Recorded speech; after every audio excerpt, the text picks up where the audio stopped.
Bom dia, com alegria. Oi, criançada, e aí? Como vocês estão, hein? Tudo bem? Eu espero que sim. Vocês estão animados para a nossa aula de hoje? Eu estou muito animada, muito. Então prestem bastante atenção, porque a nossa aula já vai começar.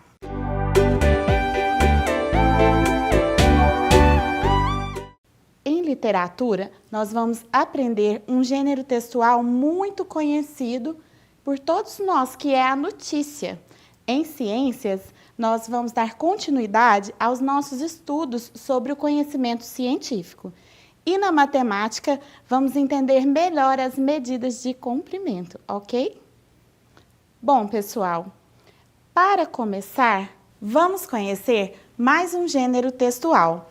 Dessa vez, se trata de que está bastante presente no nosso cotidiano, pois para encontrá-lo, basta nós folhearmos algumas páginas do jornal, nos conectarmos à internet ou ligarmos a televisão em um determinado momento. A notícia é um gênero textual jornalístico que tem como objetivo principal informar. Sendo assim, a notícia ela é um texto informativo sobre temas atuais, ou seja, acontecimentos reais do momento em que nós estamos vivendo, ok? As notícias podem ser boas ou ruins. Pode ser uma notícia sobre esporte, sobre lazer, sobre educação, política, e pode ser notícias sobre crimes, sobre desmoronamentos, sobre terremotos, enchentes, enfim, todas essas coisas ruins. A notícia possui uma linguagem clara, precisa e objetiva, uma vez que se trata de uma informação e, por isso, tudo que é relatado precisa estar bem claro. Por isso, a notícia deve ser escrita de uma forma em que as pessoas entendam o que estão lendo, certo? Que tal conhecermos agora um pouco mais sobre as partes que constituem a notícia? Prestem atenção. Características da notícia. Manchete ou título principal. Geralmente, apresenta-se grafado, ou seja, escrito, de forma bem evidente, bem destacada, com vistas a despertar a atenção do leitor. Título auxiliar. Funciona como um complemento do título principal, porém, algumas informações a mais, de modo a torná-lo ainda mais atrativo. E o corpo da notícia, que é a informação propriamente dita, que descreve os acontecimentos de uma maneira detalhada. Eu vou mostrar um exemplo aqui para vocês de um jornal. Prestem atenção. Temos aqui este jornal. Aqui nós temos uma notícia. Esta notícia, ela tem, conforme está escrito aqui, essas três características principais, que é a manchete, o título auxiliar e o corpo da notícia. Qual que é a manchete aqui, ó? Estado com poucos cadastros sociais teve menos auxílio. E depois vem o título auxiliar. Segundo o pesquisador, benefício não repôs perdas onde há menos pessoas inscritas em programas sociais. Então, essa notícia aqui, gente, ela está falando desse auxílio emergencial. Vocês podem perceber que a manchete tem letras maiores, elas estão destacadas em negrito, e logo após a manchete, que é mais destacada, vem um outro texto, um outro título também, que é o título auxiliar, com letras maiores. Depois que vem o corpo da notícia, certo? Então, essa notícia fala sobre o auxílio emergencial, e aí vem a manchete para chamar a atenção e o título auxiliar, ok? Nas revistas, nós também encontramos notícias. Da mesma maneira que no jornal, as letras grandes da manchete destacadas, o título auxiliar e o corpo do texto, ok? As notícias também têm elementos importantes que nós podemos identificar, como, por exemplo, o que, ou seja, o fato, a ação, né, que está acontecendo. Quem? Quem são os personagens que estão ali naquela notícia? Quais pessoas participaram desta notícia? Como? Que é o modo como se desenrolou o fato ou a ação que está sendo noticiada. Quando? Em que época? Em que momento que está ocorrendo essa notícia? Onde? Em que lugar? Em qual cidade? Em qual bairro? Onde? Onde essa história acontece? Por quê? Qual é a causa desta notícia? Qual é o motivo desta notícia? E o por isso, que é a consequência dessa notícia para as pessoas que vão ler, ok? No passado, onde as notícias eram divulgadas? Pessoal, antigamente as pessoas se reuniam em volta do rádio para ouvir as notícias. O rádio era o meio de comunicação mais utilizado para a divulgação de notícias. Existia também o jornal impresso, como existe até hoje. Existe um programa de rádio, um noticiário, muito antigo, desde essa época, que é a Voz do Brasil. Nós podemos ouvir ainda no rádio todos os dias, durante a semana, não nos finais de semana, ok? E hoje em dia, as notícias são publicadas como? Através das revistas e dos jornais, como eu já mostrei para vocês, e também pelo rádio. Temos também os jornais televisionados, não é? Quem aí nunca assistiu um noticiário na TV? E a internet tem nos ajudado muito também na divulgação das notícias, através das mídias, né? Computador, tablets, celulares, né? E você e a sua família? Como vocês ficam sabendo dos acontecimentos do mundo? Pelo noticiário da TV? Jornal escrito? Revistas? Internet? Meus amores, uma coisa muito importante é saber se a notícia é verdadeira. Não confie em tudo que você lê, principalmente nas coisas que estão na internet, porque ela facilita muito a divulgação das notícias falsas. São as chamadas fake news. Então, fiquem espertos com isso. Meus amores, na nossa aula anterior, entendemos o que é o conhecimento científico. E agora, nós vamos dar continuidade a esses estudos. Vamos, então, relembrar o que é o conhecimento científico? Conhecimento científico é construído por meio de estudos, análise de fatos, experiências, pesquisas. Por isso, ele pode ser verificado. Através do conhecimento científico, é possível descobrir várias coisas. Um exemplo é como um vírus, uma bactéria, que são causadores de doenças, se comportam dentro do nosso organismo, do organismo das pessoas. Assim, os cientistas conseguem criar remédios, vacinas para tratar as pessoas através do conhecimento científico, que eles conseguem isso. Também é possível desenvolver medidas que ajudam a evitar o contágio de certas doenças. Amiguinhos, me respondam uma coisa. Por que nós não estamos estudando lá na escola, na nossa sala de aula, hein? Por causa da pandemia do coronavírus. E qual é o papel do conhecimento científico nesse momento? Crianças, o estudo, a pesquisa sobre esse vírus tem a intenção de desenvolver uma vacina que seja eficaz e que consiga acabar com esse vírus que tem causado tanta tristeza no mundo inteiro. E também é possível, através do conhecimento científico, descobrir medidas que nós podemos tomar para evitar o contágio. Agora, nós vamos assistir um vídeo que vai nos lembrar os cuidados que nós devemos ter para evitar o contágio com o coronavírus.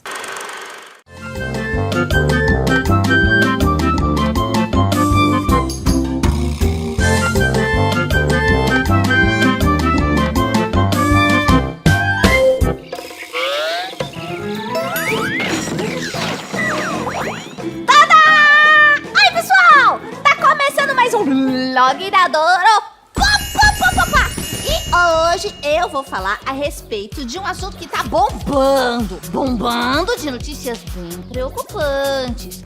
eu vou falar a respeito do Covid-19 ou coronavírus. É um vírus muito mal educado que entra no nosso corpo sem ser convidado. Todo mundo tem que prestar muita atenção e tomar muito cuidado. Crianças, adultos, e sem exceção, viu? Sem exceção mesmo.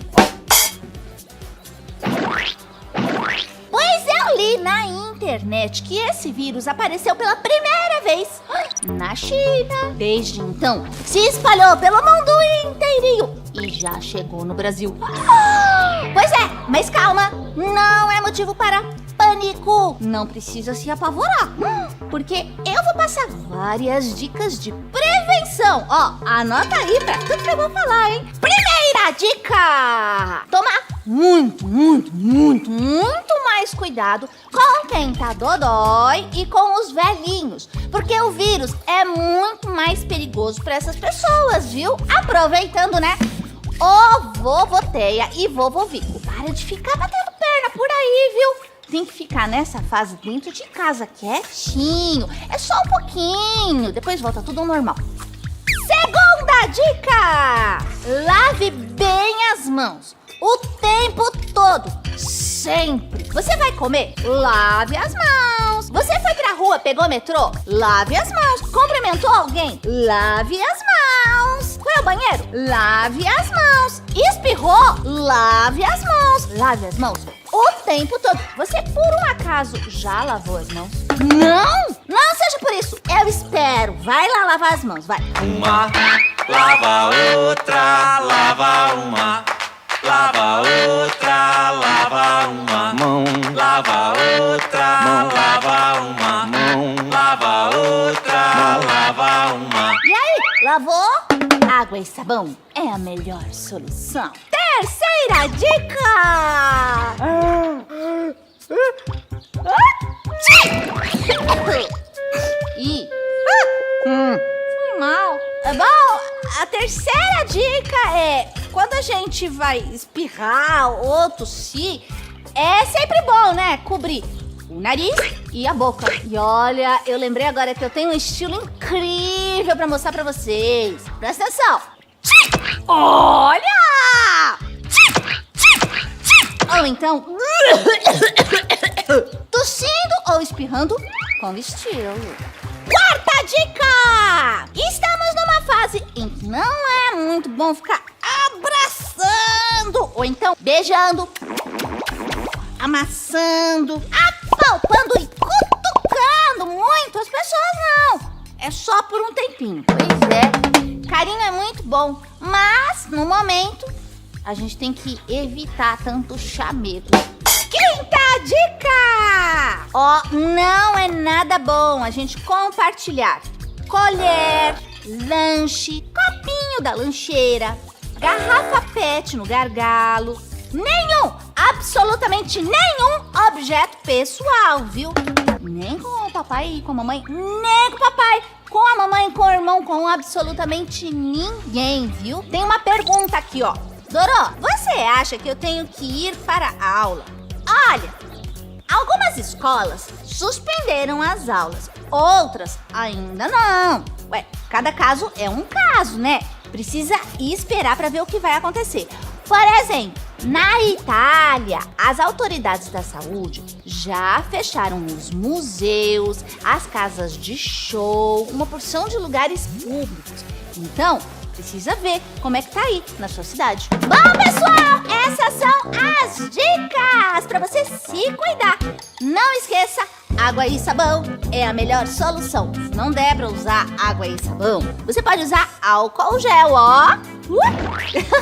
Pois é, e não esqueça também de espirrar com estilo. Use sempre lenço de papel. Use e jogue fora. Viu, gente? Isso é o conhecimento científico. É um estudo que pode ser comprovado, verificado e que pode nos trazer benefícios. Através dele, descobrimos maneiras de evitar a contaminação. Turminha, vamos torcer para a ciência descobrir logo essa vacina, para que nossas vidas voltem à normalidade, para a gente poder passear, viajar, ir para a escola, estar pertinho daquelas pessoas que a gente gosta. Nossa, gente, mas eu tô numa saudade da escola. E vocês, também estão com saudades da escola?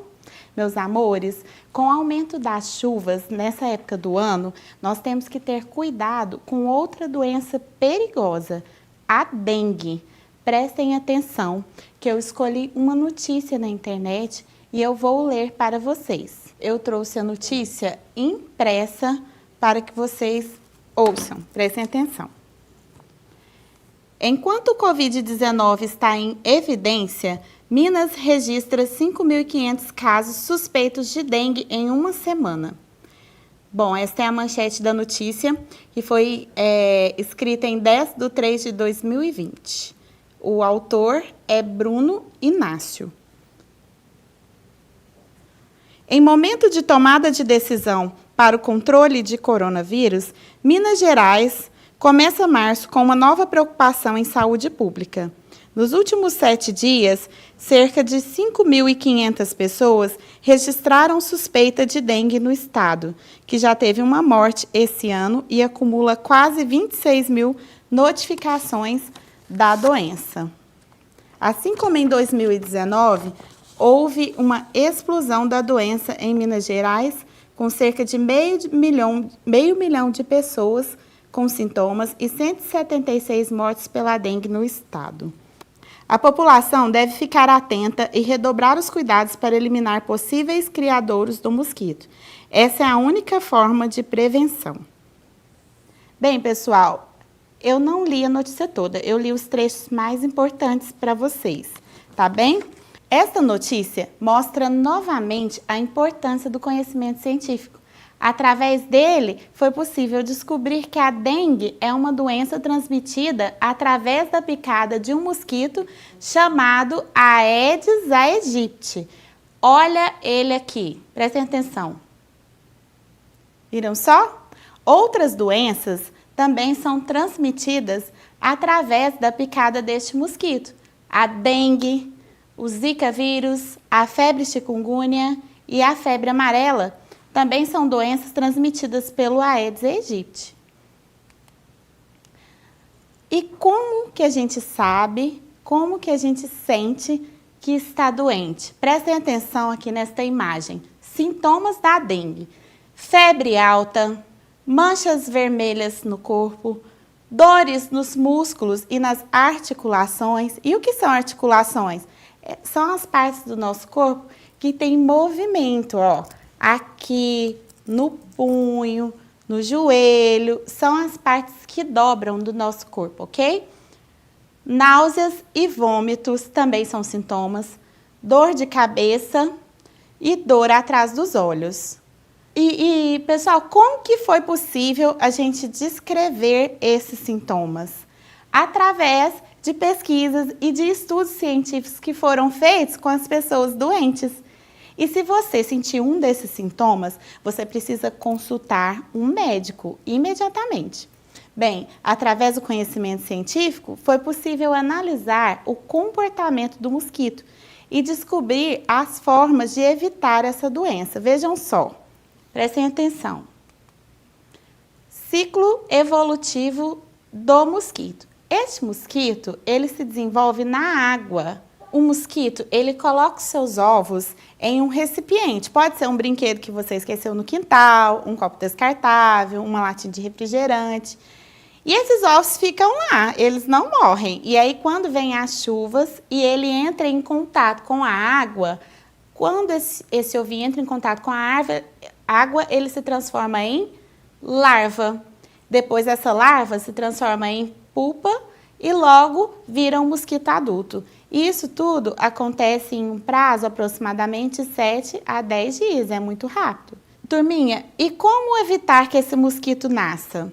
É só não deixar água acumulada. Guarde as garrafas sempre de cabeça para baixo.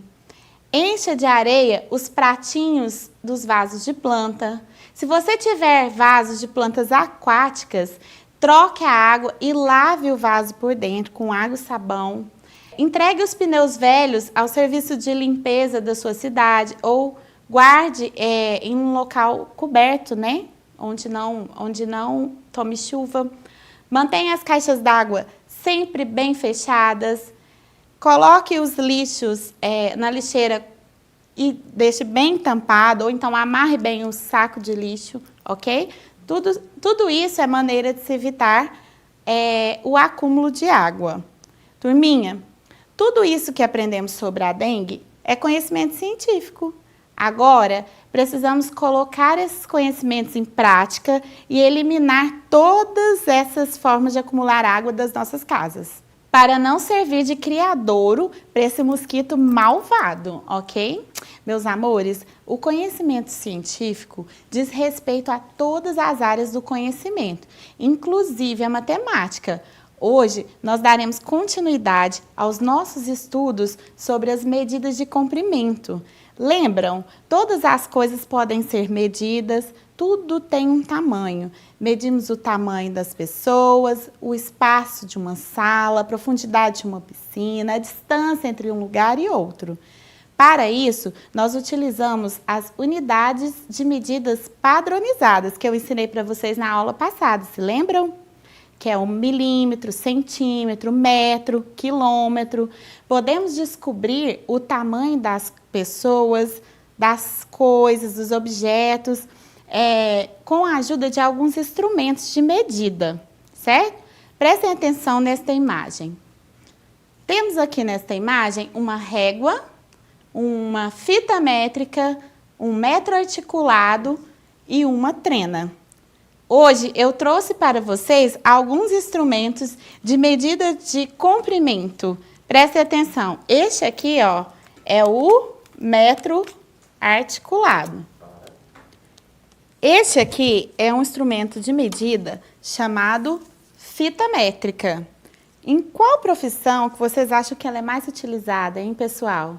Isso, parabéns para quem respondeu costureira. Elas utilizam para medir a cintura, o tamanho do braço, tamanho da perna, para poder costurar as roupas, ok? Temos aqui a régua. A régua é um instrumento de medida conhecido por vocês.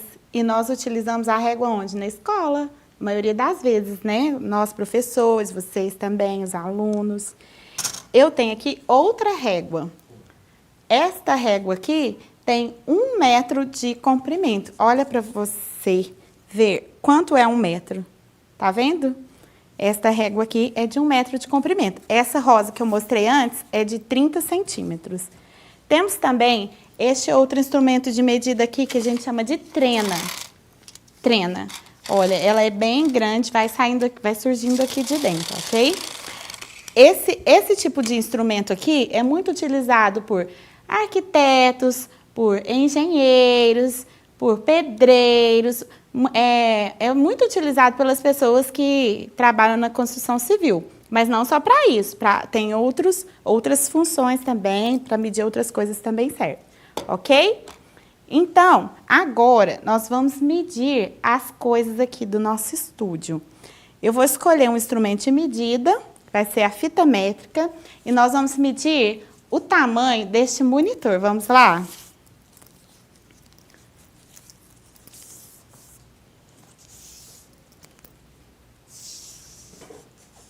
Este monitor, olha, ele tem 94 centímetros. Lembra da última aula? Eu disse para vocês que 100 centímetros era 1 metro. Ele tem 93 centímetros. Observem o tamanho do monitor. 93 centímetros, ok?